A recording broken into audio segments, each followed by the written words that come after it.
Mr. Chairman. Thank you जनाब senator Ijaz Chaudhary साहब।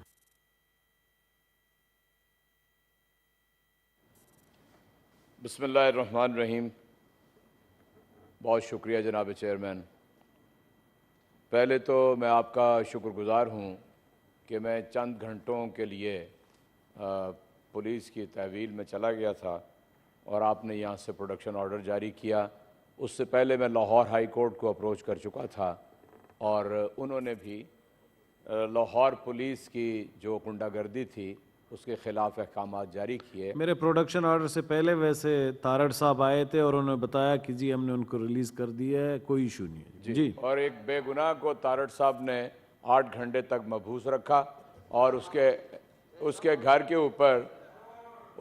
के ऊपर सीढ़ी लगाई, उसके घर का दरवाज़ा तोड़ा और बेटियां और बहनें और बहुएं सबकी अगर समझा जाए तो साझी होती हैं। जो ज़ुबान पुलिस ने इस्तेमाल की वो मैं सेनेट के फ्लोर के ऊपर अदा नहीं कर सकता, लेकिन मुझे इस बात का गिला नहीं है। हम तो बिल्कुल यानी सियासी कारकुन हैं, ये सेनेट में तो 15 महीने हुए आए हैं। हम बिल्कुल तैयार हैं किसी भी फस्ताई हथकंडे के लिए। जिस शख्स ने 77 से पहले पीपल्स पार्टी का दौर देखा हो, जिसने ज़ियाउल हक, मुझे उस दिन कहा कि आपने हज़रत ज़ियाउल हक कह दिया, दुनिया से गुजर गए हैं। ज़ियाउल हक के मिलिट्री कोर्ट से, समरी कोर्ट से 1 साल की सज़ा भुगती हो और 6.5 महीने जेल में रहा हो, जिसने बाद में शहबाज शरीफ की जुल्म की, वो जब वाजपेयी आया था उसमें भी 3.5 महीने शाहपुर सदर में गुजारे हों, उसके लिए ये बहुत ही मामूली बात है। लेकिन आपका शुक्रगुजार हूँ कि आपने प्रोटेक्शन ऑर्डर जारी किया। मैं असल में बड़ा दुखी हूँ जिस बात के ऊपर आज गुफ्तगू हो रही है, और मैं बात इससे शुरू करना चाहता हूँ कि 70 के यानी सकूत मशरक़ी पाकिस्तान के बाद मरकज़िया मजलिस इकबाल के अंदर एक शायर थे मरहूम मशीर काज़मी साहब। उन्होंने ये फरमाया और बहुत सुनहरे हलूफ से लिखने के काबिल है कि मैं वो शायर था जो उलझा गैसुओ रुखसार में और मेरे नग़मे परवरिश पाए थे उसने यार में, और महफ़िल इकबाल में पहुँचा हूँ होश आने के बाद और होश में आया हूँ बंगाल छिन जाने के बाद।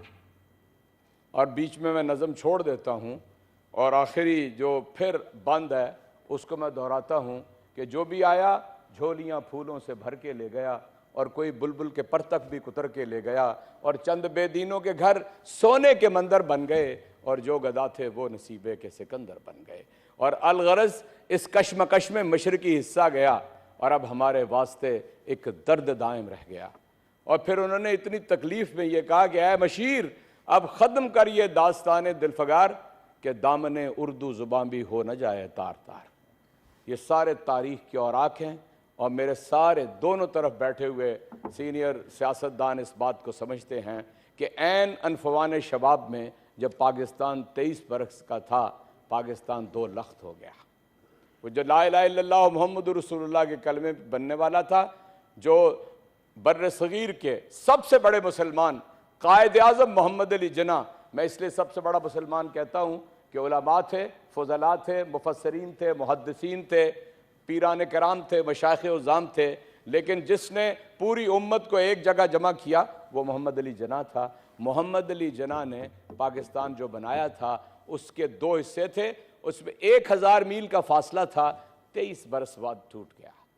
और मैं जो दुनिया से गुजर जाएं उनके बारे में कोई मनफी लफ्ज़ नहीं कहता, लेकिन तारीख़ ने ये उसी वक्त बता दिया था कि अक्सरियत किसी और की थी और अक़लियत किसी और की थी, और हमने कहा उधर तुम इधर हम, और मुल्क 2 लख्त हो गया। और मैंने तो किसी का नाम नहीं लिया। चांडियो साहब प्लीज, आप भी इसी तरह का काम कर रहे हैं तो फिर लोगों से गिला न किया करें। प्लीज तशरीफ रखें, मैंने किसी का अपनी बारी में बात करें। चांडियो साहब तशरीफ रखें, तशरीफ रखें। चांडियो साहब, इसी को कहते हैं। चांडियो साहब तशरीफ रखें प्लीज, तशरीफ रखें प्लीज। Ji sir. चोर की दाढ़ी में तिनका, इसी को कहते हैं। मैंने किसी का नाम नहीं लिया। हजरात, मैं आगे बढ़ता हूं, मालूम है इन सारी बातों का इन सब को, लेकिन मैं इसके बाद आगे बढ़ता हूं और मैं ये अर्ज़ करता हूं कि यानी ये जो रिलेशनशिप है पाक फ़ौज और यानी ज़ियाउल हक जो मार्शल लॉ एडमिनिस्ट्रेटर था, आमिर था, और फिर आपने नतीजा देख लिया कि अगर आप गौर नहीं करेंगे हालात की संगीनी के ऊपर तो जुल्फ़िकार अली भुट्टो फांसी पे लटका दिए जाएंगे। हालात की संगीनी पे अगर आप गौर नहीं करेंगे।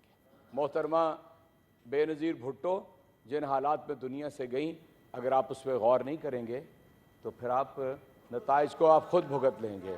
और चांडियो साहब सुन लें, अगर आप सर चांडियो साहब प्लीज क्यों माहौल खराब कर रहे हैं? मैंने तो सही, आप अपनी बात कर चुके हैं, 12 मिनट बोल चुके हैं, दूसरों को बोलने का नहीं देते हैं, फिर गिले ये भी करते हैं कि मेरी बहन चुप करें, फलाना करें। प्लीज चांडियो साहब, जितने मिनट जाया होंगे उतने मिनट मैं ज्यादा लूंगा। जी जनाब चेयरमैन, मैं ये कहना चाहता हूं कि आप अगर गुज़श्ता 50 साल के हालात से वाकिफ हों तो इस दुनिया के नक्शे के ऊपर एक बहुत बड़ा मुल्क इराक था, जिसे ये कहा गया कि वेपन्स ऑफ मास डिस्ट्रक्शन है यहाँ पे, उसकी ईंट से ईंट बजा दी 10 साल के अंदर।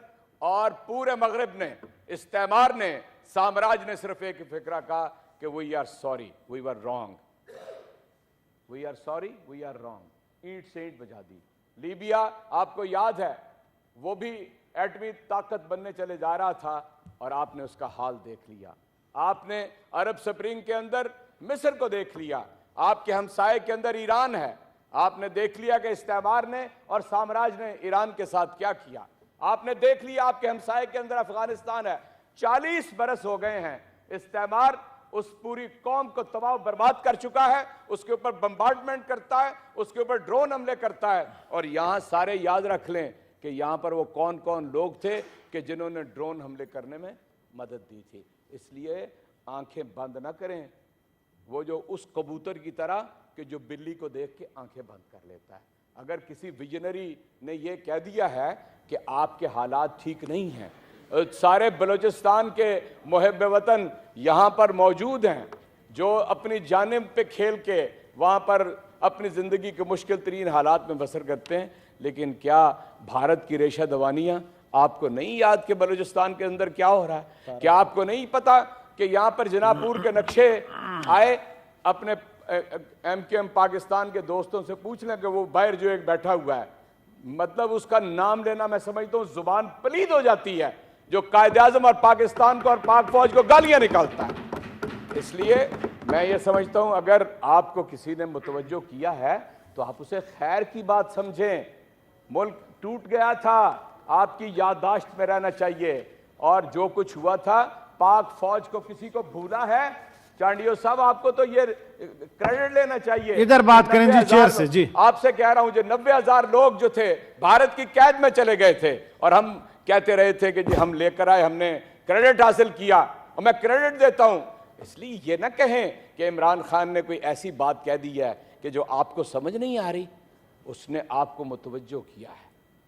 अगर इसी तरह साजिश होगी, इसी तरह 2 दफा साइफर आएगा और यहां पर एक इंपोर्टेड हुकूमत कायम होगी। साइफर आया, एक दफा वजीर आजम इमरान खान थे, दूसरी दफा वजीर आजम प्राइम मिनिस्टर थे, दोनों का नतीजा एक था, आपने डिमार्श किया यहां पे अमरीकियों को। आप क्या कहते हैं, यहां ये वैसी हुकूमत आ गई है?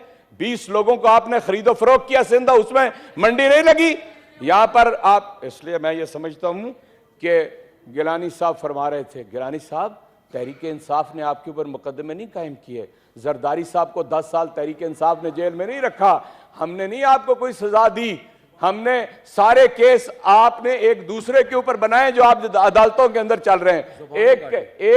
एक केस सिर्फ हमने बनाया है जिसमें यानी प्राइम मिनिस्टर को और उसके बेटे जाली वजीर आला पंजाब को बिल्कुल सजा हो सकती है, ओपन एंड शट केस है FIA का। आपने डायरेक्टर बदला, आपने एक को हार्ट अटैक हुआ, दूसरा भी वो फौत हो गया। इसलिए मैं कहता हूं कि तहरीक इंसाफ की तरफ ये रूह सुखन आपका नहीं होना चाहिए। आप अपनी सफ़ों के अंदर ढूंढें वो कौन लोग हैं कि जिन्होंने पेट फाड़ने थे, लाड़काना, लाहौर और कोयटा की सड़कों पे घसीटना था, आप अपने अंदर से ढूंढें। और दूसरी, आप कहते हैं जनाब उदास हैं आप, यानी आप वो जो लाहौर के मसाफात में एक बस्ती है लंदन, वहाँ पर जो हमारे गुरु बैठे हैं उनसे तो आप उदास नहीं हुए, तो पेशावर तो ऐन पाकिस्तान का हिस्सा है, उससे आप उदास हो गए। और मैं सिर्फ यही अपनी बात को लंबा नहीं करता, सिर्फ मैं यही कहना चाहता हूं कि ये उठ के चले गए। मुझे वादा किया था वजीर कानून ने कि वो मेरी बात सुनेंगे। डिप्टी कानून मिनिस्टर इधर। मेरे भाई हैं और नहायत काबिल एहतराम। हमारे एक कारकुन को हमारा हक है। बिलावल साहब ने 2 मार्च किए, नून लीग ने 2 मार्च किए पीडीएम के साथ मिलकर, फजलुर रहमान साहब 2 मरतबा 13 दिन का धरना, 4 दिन का धरना दिया। हमने सबको अमन ईमान फराम किया। किसी के घर के ऊपर हमलावर हम नहीं हुए। हमने किसी की बहन बेटी की इज्जत के साथ खिलवाड़ नहीं किया। हमने बच्चों को टीयर गैस के शेल नहीं मारे। हमने रबर की गोलियां नहीं मारी। हमने किसी के साथ ऐसा जुल्म नहीं किया। हमने लाहौर के फैसल अब्बास को कि जो लटक रहा था अपनी जान बचाने के लिए डंडे मार मार के उसके हाथ तोड़ दिए, वो वेलकम रजा साहब, आइए। अपनी जान आफरी के सुपुर्द कर दी। कहां है आप? कातिल हैं ये लोग। मैं यहां कहता हूं कि यहां का वजीर दाखिला, उसके बारे में नून लीग खुद कहती थी वो कातिल है। हमने एफआईआर दर्ज कराई है कातिल वजीर दाखिला के ऊपर। Thank you sir, thank you sir, thank you. किसी तरह, और मैं ये कहना चाहता हूं, आखिरी बात सुन लें, कभी भी किसी सियासतदान के बारे में ऐसा ना कहें जो अल्फाज यहां पर चेयरमैन तहरीक इंसाफ के बारे में हमने तो कभी लिख कर नहीं दिया था कि हमें डिमेंशिया हो गया है। हमने कभी नहीं लिख के दिया था अदालतों में। इलाज तो उनको कराने की जरूरत है ना, इलाज उनको कराने की जरूरत है जो 8 हफ्ते का कह के गए थे लाहौर हाई कोर्ट के अंदर, 8 हफ्ते का कह के गए थे और 2 साल से ज्यादा हो गया है। सर साहब अपनी बारी पे बोले प्लीज, सुप्रीम कोर्ट अपनी बारी पे बोले। इस्लामाबाद हाई कोर्ट ने मफरूर करार दिया। इस्लामाबाद हाई कोर्ट ने मफरूर करार दिया। जाली बीमार, क्यों? पहले भी अल्फाज जाली बीमार, कोई ऐसी मैं आप माइक नहीं है, और वगैरह के लफ्ज जाली बीमार, कोई फर्क नहीं पड़ता। जी इधर आ, हुनर आजमा के देखें, तीर आजमा के देख, हम जिगर आजमा के देखें। Thank you sir. और चमन में तल्ख नवाई मेरी गवारा कर कि कभी तो जहर भी करता है कारे तरियाकी। आज सारी पाकिस्तान इनकी जान को रो रहा है, इनकी जान को रो रहा है सारा पाकिस्तान। नक्लो हमल इनके 50 दिनों के अंदर नक्लो हमल जो है 31.77% महंगी हो गई है। खुर्दनी अशिया, थैंक यू सर, 17.25% महंगी हो गई है। दूसरे खाने पीने की चीजें 26,000। Thank you sir, thank you sir, thank you. देर बाद जो चीजें हैं वो 15.94%, सेहत की खिदमत 10.59% और थैंक यू और बच्चों के कपड़े 11.29%। पाकिस्तान ब्यूरो ऑफ स्टैटिस्टिक्स से बता रहा हूं। Thank you sir, thank you sir. Honourable senator Pakistan को तबाह कर दिया। ऑनरेबल सेनेटर शिबली फराज साहब से हमने पूरी हिम्मत के साथ बनाया था, उस थैंक यू सर, पाकिस्तान को इन्होंने तबाह कर दिया है। हम इन